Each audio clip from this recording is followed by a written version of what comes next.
पुरस्रार सरगोशी। एक छोटे से गांव में हारिस नाम का बच्चा रहता था। उसे नई चीज़ें दरियाफ्त करना और हर राज जानने का बहुत शौक़ था। गांव के करीब घना और एक तारीक जंगल था जहां किसी को जाने की इजाज़त नहीं थी। एक शाम जब सूरज पहाड़ों के पीछे छुप रहा था, हारिस ने जंगल से हल्की सी सरगोशी सुनी। आवाज़ बड़ी अजीब सी थी, जैसे कोई इसे पुकार रहा हो, हारिस हारिस।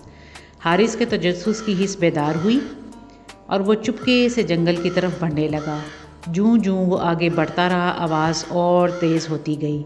जंगल में कुछ देर चलने के बाद खाली जगह में एक पुराना मुड़ा हुआ दरख्त नज़र आया, जिसके तने पर अजीब सी आंखें बनी हुई थीं। हारिस को लगा जैसे सरगोशियाँ इसी दरख्त से आ रही हैं। हारिस, और करीब आओ, आवाज़ ने कहा।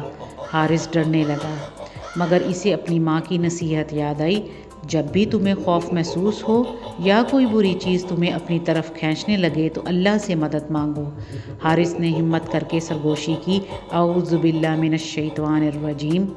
जैसे ही इसने कहा, आवाज़ चीख में बदल गई और दरख्त की आंखें मधम हो गईं। धुंध छट गई और हारिस तेज़ी से घर की तरफ दौड़ा और पीछे मुड़कर नहीं देखा।